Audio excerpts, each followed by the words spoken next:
गुरु भगवान के शुक्राने हैं। सच्चा प्रेम कभी घटता नहीं है, वरन वह सदा बढ़ता ही रहता है। प्रेम में कहीं समाप्ति भी नहीं है कि बस बहुत हो गया, पूरा हो गया। प्रेमी का सदा यही भाव रहता है कि मुझ में प्रेम की कमी है। प्रेमी कभी ये नहीं सोचता कि बहुत प्रेम है मेरे में बहुत प्रेम है, मैं बहुत प्यार करता हूँ। ये तो संसारी रीति है। आध्यात्मिक जो प्रेमी है, भगवत प्रेमी जो है, उसको अपने प्रेम में हमेशा कमी दिखती है। कभी पूरा दिखता ही नहीं कि मेरा बहुत प्रेम है। उसका यही भाव रहता है कि मुझ में प्रेम की बहुत कमी है। तो प्रेम जो है कभी घटता तो है ही नहीं, बढ़ता रहता है। किसी भी अवस्था में उसे अपना प्रेम बढ़ा हुआ नहीं दिखता। इसलिए उसकी प्रत्येक चेष्टा स्वाभाविक ही प्रेम बढ़ाने की होती है। मेरा प्रेम कैसे बढ़े। वो भगवान को निहारता है तो अंदर प्रेम बढ़ता है, तो उन्हें देखता ही रहता है। फिजिकली सामने नहीं देख पा रहा तो आंखों में, मन में दर्शन करता रहता है। हे नाथ, हे नाथ, हे नाथ पुकारता रहता है। इस विच्छेद रहित प्रेम की सतत वृद्धि का क्रम कभी टूटता ही नहीं। दिनों दिन, हर क्षण, हर पल जैसे बढ़ता जाता है प्रेम। उसके अंदर में प्रेम बढ़ता जाता है। संसारी प्रेम होगा तो क्या, कुछ कह दिया तो झट कम हो जाएगा, डांट दिया तो कम हो जाएगा। संसारी प्रेम का ये होता है। अभी कोई डांट देगा ना तो संसारी प्रेम कम हो जाएगा। भगवत प्रेम, डिवाइन जो प्रेम होगा वो कम नहीं होगा, वो तो बढ़ता ही जाएगा धीरे धीरे। यह प्रेम हृदय की गुप्त गुहा में रहने वाला होने के कारण सूक्ष्म से भी सूक्ष्मतर होता है और केवल अनुभव में ही आता है। इसका बखान नहीं कर सकते, वाणी से इसको कह नहीं सकते कि मेरा इतना प्रेम है। मेरा संसार में क्या है, मेरा तेरे से बहुत प्यार है। तू कहे तो मैं चांद सितारे तोड़ लाऊं, तो क्या तू उड़ना जानता है? तो वो दिखावे का प्रेम होता है, खाली बातें होती हैं। यहाँ जो प्रेम होता है ये बातें नहीं कर सकते, इसमें ये अंदर का होता है। और भक्त से कहो भी ना कि भगवान से प्रेम कैसा होता है, कुछ बताइए, तो कहेंगे वे क्या बताएं, हमारा तो प्रेम ही नहीं है अभी, हमारा तो अभी प्रेम ही नहीं है। हम तो पुकार करते हैं कि हमारा प्रेम हो आपसे, हमारा प्रेम ही नहीं होता। उनको ऐसा लगता है भक्तों को, क्या बताएंगे। और दुनिया वाला कहेगा मैं तेरे से बहुत प्यार करता हूँ, तेरे बिना मर जाऊंगा। कुछ नहीं होगा। वो जो मरा मरी का जो खेल है, कोई ना मरता किसी के लिए, बातें ही बातें होती। जिनको अनुभव है वो जानते हैं, जिनको अनुभव नहीं है, बच्चे हैं, वो चक्करों में पड़ जाते हैं, बातों में आ जाते हैं, बड़ी बड़ी बातें करता है अगला, बातों में आ जाते हैं। नतीजा तो गुरु जानते हैं ना, या वो लोग जानते हैं जो अनुभवी हैं। यह प्रेम परम आनंदमय है और आनंदमय श्रीहरि के साथ मिलाकर प्रेमी को आनंदमय बना देता है। सूत्र 55। इस प्रेम को पाकर प्रेमी इस प्रेम को ही देखता है, प्रेम को ही सुनता है, प्रेम का ही वर्णन करता है और प्रेम का ही चिंतन करता है। इस प्रेम को पाकर प्रेमी इस प्रेम को ही देखता है। उसका सारा ध्यान भगवान की तरफ रहता है, उन्हीं को देखता है। उसका प्रेम बढ़ता जाता है। प्रेम को ही सुनता है, भजन गाएगा, कीर्तन करेगा, प्रेम को ही सुनेगा। प्रेम का ही वर्णन करता है। वर्णन कैसे करेगा, अभी बताया शब्दातीत है, शब्दों से वर्णन नहीं हो सकता, तो प्रेम का वर्णन करता है। यानी उस रस में डूबा रहता है और उन्हीं बातों में, जैसे मान लीजिए लीला चिंतन हो रहा है, तो वो प्रेम में डूबा हुआ है। अब वर्णन कैसे करेगा, कोई आ गया सुनने वाला, मिलने वाला आ गया कोई, महाराज जी कैसे हैं, देखो देखो तो वो छोटी गाय जा रही है। कहाँ जा रही है छोटी गाय, तो वो उधर भागी, और कन्हैया पीछे भाग रहे हैं बांसुरी लिए। तो ऐसे वो बताएगा एकदम, वो वर्णन करेगा, वो समझ नहीं पाएगा, आने वाला होगा क्या है, क्या बोल रहे हैं, पता नहीं क्या हो रहा है इनको, चलो भैया चलो आगे चलो। उनकी बोली को कुछ समझ नहीं पाता, तो इसलिए कहा शब्दातीत है। प्रेम जो है शब्दों से इसका वर्णन नहीं हो सकता, और प्रेम का ही चिंतन करता है। उसके मन में जितनी चिंतन होता है वो सब प्रेम के अराउंड होता है। लीला चिंतन हो रहा है, बस हो रहा है। परम प्रेम के दिव्य रस में डूबा हुआ प्रेमानंदमय प्रेमी सर्वत्र अपने प्रेममय रस में प्रियतम को ही देखता है, उसे कहीं दूसरी वस्तु दिखती ही नहीं। ऐसी स्थिति में एक गोपी कहती है, जित देखो तित श्याममयी है। श्याम कुंज बनस जमुना श्यामा, श्याम गगन घन घटा छई है। सब रंगन में श्याम भरो है, लोग कहत यह बात नहीं है। मैं बोरी की लोगन ही की, श्याम पुतरिया बदल गई है। ऐसा लोग तो कहते हैं भाई ये क्या बात हुई, अब मुझे लगता है मेरी पुतली जो है वो अब श्याम रंग ही देखती है और कुछ देखती नहीं है, पुतली का रंग ही बदल गया है। चंद्र सार रविसार श्याम है, मृग मद श्याम काम विजयी है। नीलकंठ को कंठ श्याम है, मानो श्याम मता बेल बई है। श्रुति को अक्षर श्याम देखियत, दीप शिखा पर श्याम तई है। नर देवन की कौन कथा है, अलख ब्रह्म छवि श्याममयी है।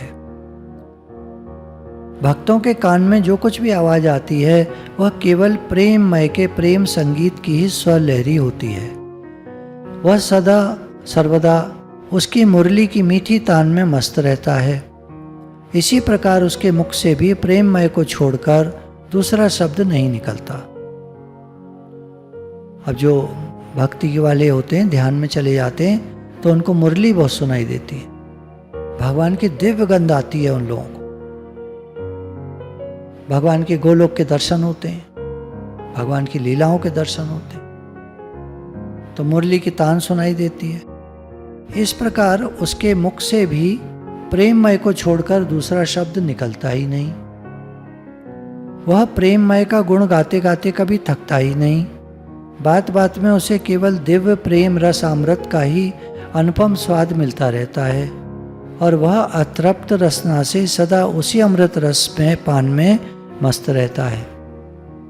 अब जैसा भी होता है तो वर्णन नहीं कर सकते इसका, अमृत रस कैसा होता है वो तो भक्त लोग ही चखते हैं। उसके चित्त में तो दूसरे के लिए स्थान रह ही नहीं गया। वहाँ एकमात्र प्रियतम का ही अखंड साम्राज्य और पूर्ण अधिकार है। ऐसा जरा सा भी स्थान नहीं जहाँ किसी दूसरे की कल्पना स्मृति छाया रूप से भी आ सके। अब दुनिया वाले तो सारा टाइम दूसरे का ही चिंतन करते हैं, और भक्त के लिए कह रहे हैं भगवान के अलावा दूसरा आता ही नहीं उनके चिंतन में। वह एकमात्र प्रियतम का ही अखंड साम्राज्य और पूर्ण अधिकार है। वह भगवान ही भगवान होते हैं, उन्हीं का अधिकार, उन्हीं का साम्राज्य। अब वो जो जैसे चाहे करें, जैसे चाहे नचावें, हंसावें, रुलावें, जो दिखाएं, जो लीला अपनी दिखाना चाहें, सारी डोर भगवान के हाथ होती। भक्त तो न कुछ सोचता, न कुछ चिंतन करता, और सिर्फ भगवान। तो उसके चित्त में दूसरे के लिए स्थान ही नहीं रह जाता। वहाँ एकमात्र प्रियतम का ही अखंड साम्राज्य और पूर्ण अधिकार है।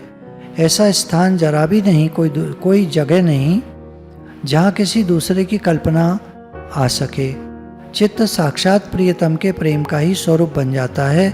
और इस अवस्था का अनुमान करते हुए एक कवि कहता है, कानन दूसरो नाम सुने, नहीं एक ही रंग रंगो यह डोरो। धोखेऊ दूसरो नाम कढ़े, रसना मुख बंधे हलाहल बोरो। ठाकुर चित्त की वृत्ति यह है, हम कैसे टेक तजे नहीं भोरो। बावरी वे अखियाँ जर जाएं, जो सांवरो छाणे निहारत गोरो। कुछ और निहारें तो बोले हमारी आंखें ही जल जाएं। तो उनके लिए तो सिर्फ भगवान।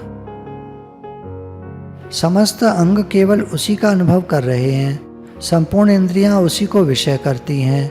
आंखें अहिर्निश संपूर्ण विश्व को श्याममय देखती हैं। कान सदा उसी की मधुराति मधुर शब्द ब्रह्मयी वेणु ध्वनि सुनते हैं। नासिका नित्य निरंतर उसी नटवर के अंग सौरभ को ही सूंघती हैं।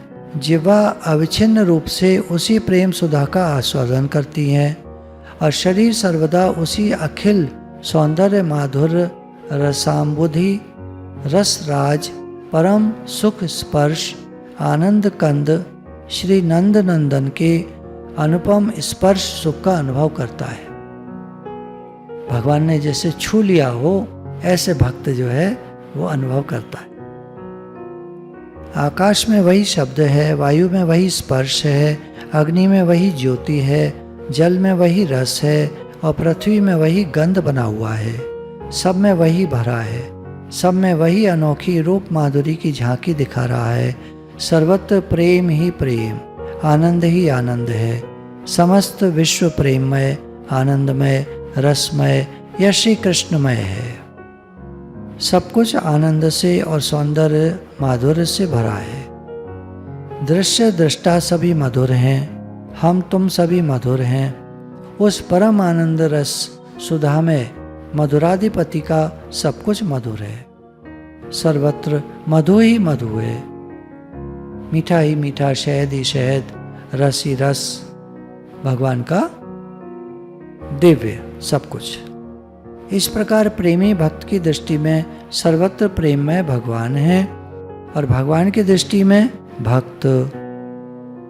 भगवान ने कहा है कि जो मुझे सर्वत्र देखता है और सबको मुझ में देखता है, न कभी मैं उसकी आंखों से ओझल होता हूँ, न कभी वह मेरी आंखों से ओझल होता है। इस अवस्था में प्रेमी भक्त जिस नित्य महान दिव्य प्रेमामृत रस सागर में मग्न रहता है वह सर्वथा अनिर्वचनीय है। यही प्रेमा भक्ति या पराभक्ति का स्वरूप है। यही महान भूमानंद है। इसी सर्वव्यापी भूमानंद के साथ अल्प सुख का तारतम्य दिखलाती हुई श्रुति कहती है, छांदोग्योपनिषद का है, जहाँ दूसरे को नहीं देखता, दूसरे को नहीं सुनता, दूसरे को नहीं जानता, वही भूमा है, ब्रह्म है। और जहाँ दूसरे को देखता है, सुनता है, जानता है, वह अल्प है, छोटा है, जीव है। जो भूमा है वह अमृत है और जो अल्प है वह मरा हुआ है, मृत्यु को प्राप्त है। इसलिए प्रेम सदा मधुर, अविनाशी, सनातन और सत्य है। तो छांदोग्योपनिषद में कहा कि जो ब्रह्म है, ब्रह्म कौन? भगवान, स्वयं भगवान। भगवान ने कहा, गीता में भगवान कृष्ण ने कहा है कि मैं ही ब्रह्म हूं। तो भक्त के लिए अगर हम देखें तो वो दूसरा नहीं देखता, उसको देखता है सब कुछ भगवान है। जो दूसरा देखता है, दूसरे को जानता है, सुनता है, बोलता है, वो तो जीव है। और जो भक्त है वो भगवान करके देखता है। तो हम भी अपनी दृष्टि को, अब यहाँ समझे हम बात, अपनी दृष्टि को भगवानमयी बनाएं। सब रूप में भगवान है, सर्वत्र भगवान है, भगवान ही भगवान है, ऐसे करके बनाएं। बोलने में वैसे ही बोलो, भले बातें समझता नहीं है ना कोई, तो बोलने में तो वैसे ही बोलो जैसे बोलते हो, पर दृष्टि में धीरे धीरे चेंज लाएं। जो भी दिखे, जो दिसे सो तेरा रूप, जो दिखे भगवान। जो सुपना और पेखना ऐसे जग को जान, इसमें कुछ सांचो नहीं नानक बिन भगवान। सब कुछ भगवान है। इसलिए प्रेम भगवान सदा मधुर, अविनाशी, सनातन और सत्य। इसलिए प्रेम जो है, भगवान जो है, वो सदा मधुर है। मधुर, मीठे, अच्छे, जैसे कहो समझो मधुर को। अविनाशी हैं, कभी मरते नहीं। सनातन है, सदा रहने वाले, आज सच जुगाद सच, हमेशा रहने वाले। और सत्य है, वे ही सच है, अपरिवर्तनशील है, बदलते नहीं कभी। संसार निरंतर परिवर्तनशील है, असत्य जैसे। भगवान सत्य है। गुरु भगवान के शुक्र।